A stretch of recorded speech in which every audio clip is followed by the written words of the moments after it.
شب برات میں اصل میں مسئلہ ہے کیا؟ اگر لوگ عبادت کر لیتے ہیں، کوئی اور 10 کام نیک کر لیتے ہیں، استغفار کر لیتے ہیں، اجتماع کر لیتے ہیں، جمع ہو جاتے ہیں، تو اس میں مسئلہ کیا ہوتا ہے؟ کیوں نہیں منانے دیا جاتا ہے اس کو؟ دیکھیں، مسئلہ عبادت سے نہیں ہوتا کسی بھی، نہ عالم دین کو ہو سکتا ہے نہ کسی مسلمان کو ہو سکتا ہے۔ مسئلہ یہ ہوتا ہے کہ ہم بعض نظریات ایسے رکھ لیتے ہیں کسی بھی دن کے حوالے سے یا کسی رات کے حوالے سے یا کسی شخص کے حوالے سے، جو صریح قرآن پاک کی مخالفت پر کھڑے ہو جاتے ہیں۔ آسان الفاظ میں ہم اللہ کے کلام کو غلط قرار دینے پر تل جاتے ہیں۔ اچھا، شب برات کے اندر پرابلم یہ آتی ہے، شب برات میں ہمارے یہاں ایک اصول، کچھ چیزیں، کچھ نظریات ہیں جو بن چکے ہوئے ہیں۔ مثال کے طور پر جیسے ہی یہ رات آئے گی، جو بر صغیر کا ماحول ہے، آپ اس میں دیکھیں گے میسیجز ایسا چلنا شروع ہو جائیں گے کہ بھئی یہ وہ رات ہے جس میں تقدیر کے فیصلے ہوتے ہیں، یہ وہ رات ہے جس میں اہم فیصلے ہوں گے، دعا کرنا۔ اب یہ نظریہ ہمارے یہاں عوام کے اندر ایک دماغوں میں بیٹھ چکا ہو۔ پرابلم اس سے ہے، اس لیے کہ صریح قرآن پاک کے خلاف۔ سورہ دخان میں اگر آپ پڑھیں گے، اللہ تعالیٰ فرماتے ہیں اِنَّا أَنزَلْنَاهُ فِي لَيْلَةٍ مُبَارَكَةٍ، ہم نے ایک برکت والی رات میں قرآن پاک کو نازل کیا۔ اس آیت سے یہ استدلال کیا جاتا ہے کہ وہ شب برات ہے، 15ویں شعبان کی رات ہے، جس میں اللہ تعالیٰ نے اس سورہ دخان میں ذکر کی۔ پرابلم یہ ہے جب قرآن اپنی وضاحت خود کر دے، اس کے بعد اگر کوئی مرفوع بات بھی ہمارے پاس آئے، صحیح سند کی بھی آئے، وہ بھی قابل قبول نہیں ہوتی کہ ہم اس سے قرآن پاک کے ایک محکم حکم میں تبدیلی کر دیں۔ اللہ نے قرآن میں خود اس کی وضاحت کی کہ شہر رمضان الذی انزل فیہ القرآن، وہ رمضان کا مہینہ ہے جس میں قرآن نازل ہوا۔ پھر سورہ قدر میں اللہ نے خود فرما دیا اِنَّا أَنزَلْنَاهُ فِي لَيْلَةِ الْقَدْرِ، کہ وہ لیلۃ القدر ہے جس میں قرآن نازل ہوا۔ پھر سورہ قدر میں اللہ نے وضاحت فرما دی تنزل الملائکۃ والروح فیہا بإذن ربہم من کل امر، ہر اہم امور کے لیے فرشتوں کا نزول اس رات کو ہوتا ہے جو لیلۃ القدر ہے۔ یعنی بالکل کھل کر قرآن پاک نے جب ایک مقدمہ رکھ دیا، اس کے بعد میں کسی بھی دلیل کی بنیاد پر، چاہے وہ کوئی روایت ہو، چاہے وہ کوئی موقوف بات ہو، کوئی مرفوع بات ہو، یا آثار آپ کے پاس آ رہے ہوں، اس بنیاد پر میں بولوں نہیں وہ شب برات والی رات ہے کہ جس میں تقدیروں کے فیصلے ہو رہے ہیں، تو قرآن پاک کو آپ غلط قرار دے دیں۔ تو سب سے بڑا پرابلم یہ آتا ہے۔ عبادت والا مسئلہ تو ایک ثانوی حیثیت میں انسان ڈسکس کرتا ہے نا، سب سے پہلے یہ جو نظریات شب برات کے بنے ہوئے ہیں، یہی صریح قرآن پاک کے خلاف ہو جاتے ہیں۔ صحیح۔ اچھا، کچھ روایات بھی ایسی آ رہی ہیں جس میں نمازوں کا ذکر آ رہا ہے، مختلف دنوں کی مختلف راتوں کی نمازیں اس کے اندر آ رہی ہیں، طریقہ کار بھی بتایا جا رہا ہے بھائی اس طریقے سے اتنی رکعتیں تم نے پڑھنی ہیں۔ تو شب برات کے حوالے سے جو نمازوں کا ذکر آ رہا ہے، یہ درست ہے؟ لیکن اس کے اندر بھی کوئی بھی روایت ہمارے پاس آتی ہے اللہ کے نبی علیہ السلام سے منسوب، ہمیں دیکھنا چاہیے ماضی میں محققین علماء کیا کامنٹ کر کے گئے ہیں، وہ روایتیں ٹھیک ہیں، وہ روایتیں اس قابل ہیں کہ اس کو اللہ کے نبی علیہ السلام کی طرف ہم نسبت دیں۔ تو یہ جو صلاۃ الرغائب نام سے جو بھی ہیں، رجب کے اندر پڑھی جانے والی نماز یا 15ویں شعبان کو پڑھی جانے والی نماز ہے، رسول اللہ صلی اللہ علیہ وسلم سے منسوب جو آئی ہیں، یہ بالکل جھوٹی روایتیں ہیں، اور متفق ہیں محدثین محققین کے سب جھوٹی روایتیں۔ یہی وجہ ہے کہ اب ایک چیز جھوٹ پکڑی جاتی ہے کہ کسی بندے نے جھوٹ بنایا رسول اللہ صلی اللہ علیہ وسلم پر، اب اس جھوٹ کی بنیاد پر میں کوئی عمل کروں گا تو وہ ثواب نہیں ملے گا، بلکہ میں الٹا گناہگار ہو رہا ہوں کہ ایک چیز اللہ کے نبی سے ہے ہی جھوٹ منسوب، میں اس کو کیوں اتنی ویلیو دے رہا ہوں کہ اس پر میں عمل کر کے ثواب کی تمنا رکھ رہا ہوں، اللہ مجھے ثواب دے۔ یہی وجہ ہے کہ آپ دیکھیے گا علامہ نووی رحمۃ اللہ تعالیٰ علیہ کی میں کچھ عبارت آپ کو پڑھا رہا ہوں۔ علامہ نووی لکھتے ہیں کہ 15ویں شعبان ہو یا رجب کے مہینے میں صلاۃ الرغائب جو پڑھی جا رہی ہے، بدعتان منکران قبیحتان، یہ دونوں شدید قسم کی بدعتیں ہیں، منکر کام ہے اور قبیح کام ہے۔ الفاظ پہ غور کیجیے گا، قاتل اللہ وادعھا ومخترعھا، کہ اللہ تعالیٰ برباد کر دے جس نے یہ جھوٹ بنایا، اللہ تعالیٰ برباد کر دے اس کو۔ یعنی اتنے سخت الفاظ وہ کیوں کہہ رہے ہیں؟ اس کی وجہ صرف یہ ہے کہ آگے وہ ذکر کر رہے ہیں کہ یہ جتنی روایتیں ہیں نبی پاک علیہ الصلوۃ والسلام سے، یہ جھوٹ گڑی تھیں، اس جھوٹ کی بنیاد پر قرآن کو غلط ثابت کرنے پر لوگ تل گئے ہیں کہ اب لوگ قرآن کو چیلنج کرنے لگ جاتے ہیں کہ لیلۃ القدر وہ رات ہے ہی نہیں، وہ تو یہ والی رات ہے۔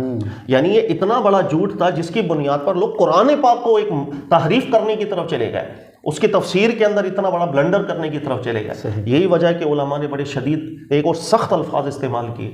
لہٰذا یہ جو بھی مخصوص نمازوں کا ذکر آتا ہے احادیث میں نبی پاک علیہ السلام سے منسوب، یہ جھوٹی روایت ہیں، جھوٹ کی بنیاد پر عمل نہیں کیا جاتا۔ ویسے کسی نے عبادت کرنی ہے کر لے عبادت۔ سر مسئلہ یہ ہے کہ آپ نے یہ بات کہتے ہو دی کہ جناب یہ جھوٹی روایات ہیں، اب چھوٹے سے الفاظوں میں آپ نے اتنی سی بات کر دی ہے، لیکن ایک بہت بڑا فرقہ پوری دنیا میں یہ چیزیں کر رہا ہے، ان کو انجام دے رہا ہے، مطلب ان کو کیسے سمجھایا جائے کہ جناب آپ یہ غلط کر رہے ہیں، جھوٹ جا رہا ہے رسول اللہ صلی اللہ علیہ وسلم پر، اللہ کی کتاب کا معاملہ خراب ہو رہا ہے، ان کو کیسے سمجھایا جائے؟ لیکن میں اس کے لیے ایک بات کرتا ہوں، یہ چیز آج کی نہیں ہے کہ بھائی یہ دنیا میں ایک پھیلا ہوا عمل ہے۔ کوئی بھی بدعت ہے نا، وہ جب وہ پھیل جاتی ہے تو واپس سنت کی طرف لے کر آنا ایک مشکل کام ضرور ہوتا ہے، اور یہ اللہ کے نبی علیہ السلام کی ایک سنت رہی ہے، یاد رکھیے گا، عملی سنت میرے نبی علیہ الصلوۃ والسلام کی، جس کو قرآن منصب رسالت قرار دیتا ہے۔ اپنے مبارک زمانہ میں بھی جو غلط رسومات تھی دین اسلام کے خلاف، اس کو ختم کر کے ایک سنت قائم کی نبی علیہ السلام نے، وہ عمل کہ جو ہمارے دین اسلام میں قابل قبول ہوگا، دوسرا عمل قابل قبول نہیں ہوگا۔ صحیح۔ جب کوئی بدعت پھیل جاتی ہے اس کا مقابلہ کرنا مشکل ضرور ہے، اور یہ آج کی بات نہیں ہے کہ پھیل گئی ہے، بلکہ یہی علامہ نووی، جن کا میں نے ریفرنس آپ کو دیا، ایک جملہ لکھ رہے ہیں، اس پہ غور کیجیے گا۔ علامہ نووی فرما رہے ہیں وَلَا يَغْتَرُّ بِبَعْدِ مَنْ اشْتَبَهَ عَلَيْهِ حُكْمُهُمَا مِنَ الْأَئِمَّةِ فَصَنَّفَ بَرَكَاتُ فِي اسْتِحْبَابِهِمَا فَإِنَّهُ غَالَطَ فِي ذَلِكَ۔ وہ کہنے کہ گمراہ نہ ہو جانا کہ کئی اہل علم بھی اب دعوت دینا شروع ہو چکے ہوئے ہیں اور مستحب قرار دے رہے ہیں کہ نماز پڑھنا مستحب ہے، پڑھ لو۔ کہہ رہے ہیں گمراہ نہ ہو جانا، کہہ رہے ہیں کہ لوگ اب کتابیں بھی لکھنا شروع ہو گئے ہیں، رسائل لکھنا شروع ہو گئے ہیں کہ بھائی یہ بڑا فضیلت والی نمازیں ہیں، یہ کہہ رہے ہیں گمراہ نہ ہو جانا۔ اور یہی بات حیرانی والی ہے کہ ابن الحاج مکی کو آپ مدخل میں پڑھیں گے، وہ بھی کہہ رہے ہیں کہ ہمارے زمانے میں اتنا یہ عمل پھیل چکا ہے، لیکن اب اس اکثریت کو دیکھ کر گمراہ نہ ہو جانا۔ دیکھو نئی بات نہیں ہے، شروع سے علماء ذہن بناتے آ رہے ہیں۔ ابھی آپ دیکھیں گے تو بہت سے ممالک ہیں جس میں بالکل یہ ختم ہو چکا ہے، لیکن صرف یہ بر صغیر یا اور بھی چند ممالک ایسے ہیں کہ جس میں غلط نظریات بہرحال ابھی بھی چل رہے ہیں، سمجھنا چاہیے ہمیں۔ اچھا، آپ کے پاس کتابیں کہیں اور سے آتی ہیں یا وہی کتابیں پڑھتے ہیں جو مکتبوں پہ ملتی ہیں، چھپتی ہیں؟ کتابیں تو وہی ہوتی ہیں، اس میں الگ سے کہاں؟ سر پرابلم یہ ہے کہ یہ اتنی بڑی عبارت اور اتنی خطرناک عبارت امام نووی کی، تو یہ کیا اور لوگ نہیں پڑھ سر سکتے؟ نووی تو پھر شافعی ہیں، ہمارے یہاں تو فقہ حنفی کو فالو کرتے ہیں نا۔ آپ علامہ شامی رحمۃ اللہ علیہ کو رد المختار میں ہی پڑھ لیں، انہوں نے بھی یہ بات ذکر کی ہے، بحر الرائق کتاب کے حوالے سے انہوں نے ذکر کیا کہ یہ جو صلاۃ الرغائب یا یہ جو راتوں کے اندر ہم مساجد میں اجتماع کر کے نمازیں پڑھ رہے ہیں، یہ بدعت ہے۔ اس کام کو علامہ شامی حنفی، جو ہمارے یہاں ایک معتبر کتاب سمجھی جاتی ہے، وہ بھی لکھ کے گئے ہیں، وہ بھی ماضی کے علماء احناف کا حوالہ دے کر کے گئے ہیں کہ یہ جو جماعت کے ساتھ اہتمام کر کے نمازیں پڑھ رہے ہیں، یہ بدعت بنتا ہے۔ تو سر اس میں نئی چیز کوئی نہیں ہے، علماء واضح لکھ کے جا چکے ہیں، بعضوں سے غلطی ہوئی اس کو بھی متنبع کر کے جا چکے ہیں۔ ہم قرآن پاک کو نہیں تعویل میں ڈال سکتے، بس یہ ذہن میں رکھیے گا۔ تو کچھ نظریات اس رات کے حوالے سے ایسے ہیں جو ڈائریکٹلی قرآن کو چیلنج کرتے ہیں، اس وجہ سے علماء بہت زیادہ اعتراض کرتے ہیں، اپنے نظریات ٹھیک کریں۔ یہ بات نہیں ہے جس طرح ہمارے یہاں پھیلی ہوئی ہے۔ اچھا، مجھے ایسا لگتا ہے کہ یہ استدلال یوں کرتے ہوں گے، چلو بھائی روایات ہیں تو چلو کچھ ضعیف روایات بھی ہیں، اور ضعیف روایت فضائل اعمال میں مقبول ہوتی ہیں، علماء نے لکھا ہے یہ، تو شاید اس وجہ سے یہ لوگ عبادت کرتے ہوں۔ دیکھیں یہ جملہ ایک ایسا ہے جس کو ٹھیک طریقے سے نہیں سمجھا جاتا تو وہی ہوتا ہے جو ہمارے یہاں ہو رہا ہے کہ فضیلت کے اندر ضعیف روایات کو قبول کیا جا سکتا ہے۔ یہ محدثین اور محققین علماء نے ایک ضابطہ لکھا، لیکن سوال یہ ہے یہ ضابطہ صرف اتنا ہی لکھا تھا یا ہم آدھا ضابطہ پڑھ رہے ہیں؟ یعنی علماء نے ذکر کیا کہ کچھ شرائط ہیں جس کو پورا کر لیا جائے تو فضیلت کی بات پر اگر کوئی شخص حسن ظن رکھتے عمل کر لے تو کر لے، اچھی بات ہے، نیک کام کر رہا ہے۔ اور وہ شرائط کیا ہے پہلے وہ ہم تھوڑا سا غور کر لیتے ہیں۔ ضعیف روایت کو فضیلت میں چلانے کا مطلب یہ ہے، پہلی شرط اس کی یہ کہ جس کام کی فضیلت بیان کی جا رہی ہو وہ کام آلریڈی ہمارے دین میں ثابت شدہ کام ہو، قرآن کی اس پہ نص موجود ہو یا نبی پاک علیہ الصلوۃ والسلام کی سنت ثابتہ ہو۔ ایک چیز ثابت ہے، صرف اس کی فضیلت کے اوپر کوئی بات آ گئی تو پھر آپ عمل کرنے، یہ پہلی شرط ہے۔ دوسری شرط علماء نے ذکر کی کہ اس کی نسبت اللہ کے نبی کی طرف نہ کی جائے صلی اللہ علیہ وسلم، یعنی یوں نہ کیا جائے، کہا جائے کہ چونکہ رسول اللہ صلی اللہ علیہ وسلم نے یہ فرمایا میں اس لیے یہ عمل کر رہا ہوں، کیونکہ روایت کا ضعیف ہونا خود دلالت کر رہا ہے وہ بات اللہ کے نبی کی ہے ہی نہیں صلی اللہ علیہ وسلم، تو آپ کو یہ نسبت نہیں کرنی۔ آپ کے سامنے بھائی ایک بات ہے، آپ نے ایک جس طرح ایک عالم نے آپ کا ذہن بنایا کہ یار اللہ کا ذکر کیا کرو، آپ کو اچھا لگا، آپ اللہ کا ذکر کرنے لگ گئے، ایک بات آئی ہے بس آپ نے اس پر عمل کر لیا، لیکن نسبت اللہ کے نبی کی طرف نہیں کی جا سکتی۔ اور تیسری شرط علماء نے ذکر کیا کہ سنیت کا اعتقاد بھی نہیں کیا جا سکتا کہ چونکہ یہ کام سنت سے ثابت ہے، نبی پاک علیہ السلام سے ثابت ہے، ہمارے دین میں ثابت ہے، میں اس لیے عمل کر رہا ہوں۔ سر یہ تو شرائط خود بتا رہی ہے کہ علماء سیدھا سیدھا کہہ رہے ہیں عمل نہیں کرنا ہے تو اتنی شرائط ہے، اور ان شرائط کے اوپر پورا اترے گا کون؟ اور چوتھی شرط جو سب سے بڑی ہے حضرت، جس کی طرف نارملی لوگوں کی توجہ جاتی نہیں، فضیلت کے باب کے اندر ضعیف روایت قبول ہوتی ہے، افضلیت کے باب کے اندر کبھی بھی قبول نہیں ہوتی۔ یعنی ہر وہ مقام جہاں پر کسی بھی دن کا، کسی بھی وقت کا، کسی بھی شخص کا افضل ہونے کا استدلال پکڑا جائے گا، وہاں ضعیف روایت کبھی بھی قابل قبول نہیں ہوتی، اس لیے کہ افضلیت کا تعلق اللہ کی بارگاہ سے ہے اور وہ علم غیب ہوتا ہے جہاں پر کچی باتیں بالکل چلتی نہیں ہیں۔ یہی وجہ ہے کہ آپ غور کریں 15ویں شعبان کی رات کو اگر آپ معظم مان لیں تو یہ صرف فضیلت ہوگی یا اس رات کو دوسری راتوں سے افضلیت قرار دینا ثابت ہوگا؟ افضل قرار دینا. جب افضل ہے تو اس میں ضعیف روایت کبھی بھی چل نہیں سکتی ہے. یہی وجہ ہے کہ آپ محققین علماء کو اگر اسٹڈی کریں گے، جیسے علامہ شاطبی مالکی کو کتاب الاعتصام کے اندر انہوں نے پورا باب باندھا ہے اس چیز کا کہ فضیلت اور افضلیت کا فرق نہ کرنا یہ ہمارے یہاں بدعتوں کا دروازہ کھول کے بیٹھ گیا. ہم افضلیت کے استدلال پکڑے ہوتے ہیں، جن شرائط کے ساتھ علماء نے ضعیف قبول ہوگی لکھا نہ ان شرائط کو سمجھا. ان شرائط کا مطلب ہی یہ تھا کہ سر قبول نہیں ہوگی، ان شرائط کا کوئی بھی پورا نہیں اترتا. یہی وجہ ہے کہ ہمارے یہاں آپ غور کریں، ہر بندہ جب بھی بات کر رہا ہو کہے گا اللہ کے نبی علیہ السلام نے فرمایا. آپ بولو یار یہ تو روایت ضعیف ہے، وہ فوراً کہے گا ضعیف روایت فضیلت میں. بھائی فضیلت میں اسی شرط سے چلتی تھی کہ اب نسبت اللہ کے نبی علیہ السلام کی طرف دے کر کے لوگوں میں بات نہ کرو، سنیت کا اعتقاد اس میں نہ کرو، ثبوت کا اعتقاد اس میں نہ کرو. آپ اس کی اصل آلریڈی پہلے سے دین میں ثابت ہونی چاہیے. ایک بھی شرط پوری نہیں ہوتی، آپ ضعیف حدیث کیسے لوگوں میں سنا رہے ہیں؟ تو یہ ضابطہ ٹھیک نہ سمجھنا ہمارے یہاں تو مسائل پیدا کر دیتا ہے. اچھا، کئی دفعہ جو ہمارے پچھلے پروگرام میں باتیں آئی ہیں، جو یہ چیزیں پھیلتی ہیں یا کہیں سے شبہ لگتا ہے، وہ یقیناً کوئی کتاب ہی ہوتی ہے. اب یہ شب برات کے نوافل کے حوالے سے، شب برات میں عبادت کے حوالے سے اکابرین جو بڑے معتمد اسلام کے گزرے ہیں اکابرین، ان کی کتابیں موجود ہیں. قوت القلوب لے لیجیے، امام غزالی کو لے لیجیے، احیاء العلوم کے اندر پورا انہوں نے چیپٹر قائم کیا گیا. وہاں سے استدلال کر کے، وہاں سے پڑھ کے ان کی نسبت لے کر بھائی اتنے بڑے امام نے بات کہی ہے تو صحیح ہوگی. یہ پھر یہاں سے عبادتیں شروع ہو جاتی ہیں. بالکل، کوئی نہ کوئی اصل تو بنتی ہے. تو یہ بعض اہل تصوف کی کتب ایسی تھیں، احیاء العلوم میں، قوت القلوب میں، اس کے اندر بالکل ان نمازوں کے حوالے سے فضیلتیں آ گئیں. علامہ نووی کا جو میں نے آپ کو حوالہ دیا تھا، علامہ نووی میں نے نام لے کر ذکر کیا ہے قوت القلوب کا بھی، احیاء العلوم کا بھی. یعنی کہ ان کتابوں میں آنا لوگوں کو دھوکہ میں ڈال دیتا ہے، نہیں دھوکے میں نہیں آنا، اس میں غلط لکھا ہے. اچھا صحیح. میں وہ عبارت بھی آپ کو پڑھ دیتا ہوں. یہ ذکر کر رہے ہیں علامہ نووی رحمۃ اللہ علیہ، وَلَا يَغْتَرُّ بِذِكْرِهِمَا فِي كِتَابِ قُوتِ الْقُلُوبِ وَإِحْيَاءِ عُلُومِ الدِّينِ. کہہ رہے ہیں آپ گمراہ نہ ہو جانا کہ یہ بات قوت القلوب کتاب کے اندر آئی ہے یا احیاء العلوم کتاب کے اندر آئی ہے. فَإِنَّ كُلَّ ذَلِكَ باطل، یہ بالکل باطل بات ہے. کسی کتاب میں بھی، وہ اللہ کی کتاب نہیں جس کے اندر یہ بات آئی. یہی وجہ ہے کوئی نہ کوئی اصل تو بنتی ہے نا. چونکہ بعض کتابوں میں آ گیا وہیں سے باتیں پھیل گئیں. لیکن اس نظریے نے قرآن پاک کی ایک اصل کو بہت ایک ضرب لگائی ہے کہ ہم سورہ دخان کی کچھ آیتیں جو شب قدر کے حوالے سے بات کر رہی تھیں، ہم اس کو لے کے چلے گئے اس رات کے حوالے سے. تو یہ ایک تفسیری تحریف ہے، قرآن پاک پر ایک حملہ ہے. ان فاسد نظریات کی بنیاد پر علماء سخت سٹینڈ لیتے ہیں کہ نظریہ بالکل نہ رکھا جائے. ویسے کسی نے عبادت کرنی ہے، شوق ہے دن میں روزہ رکھے، راتوں کو عبادت کرے، عبادت سے ہمارا دین نہیں رک رہا. لیکن عبادت کے ساتھ اب غلط باتیں دماغ میں تصورات بٹھا لیں گے، عقائد بٹھا لیں گے، وہ چیز مسئلہ کرتی ہے. اس لیے علماء سخت سٹینڈ لیتے ہیں کہ عبادتوں سے دھوکہ نہ کھاؤ، اپنے تصورات، اپنے نظریات ٹھیک رکھیں. اچھا، ان راتوں کے اندر بالخصوص جو ہے نا وہ جماعت کے ساتھ صلاۃ و تسبیح پڑھی جاتی ہے، یعنی وہ 4 رکعت ہوتی ہے، مختلف طریقہ کار اس کے اندر حدیث پاک میں آئے ہیں. 2 سوال ہیں یہاں پر. ایک تو صلاۃ و تسبیح ثابت ہے یا نہیں سنت سے؟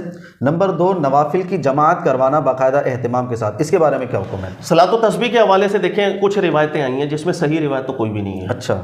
ہاں یہ ہے کہ وہ ضعیف بہت کچھ ملی، ان کو ملا کر کے حسن قرار دیا جا سکتا ہے یا نہیں. تو ایک طبقہ علماء کا اس کو حسن سمجھتا ہے، وہ عمل کر لیتا ہے، فضیلت سمجھتے اوکے. لیکن جو محققین علماء ہمیشہ ذہن میں رکھیے گا، وہ کبھی بھی صلاۃ و تسبیح کی نماز کو مشروع ہی نہیں سمجھتے. اچھا. اس کی وجہ یہ کہ ایک تو روایتیں کوئی بھی ثابت نہیں ہے، اور دوسری بات اس میں نماز کی حیت میں تبدیلی آ رہی ہے. یعنی اس انداز میں نماز ہے جس انداز میں عام جو تواترا نماز چلتی آ رہی ہے وہ نہیں ہے.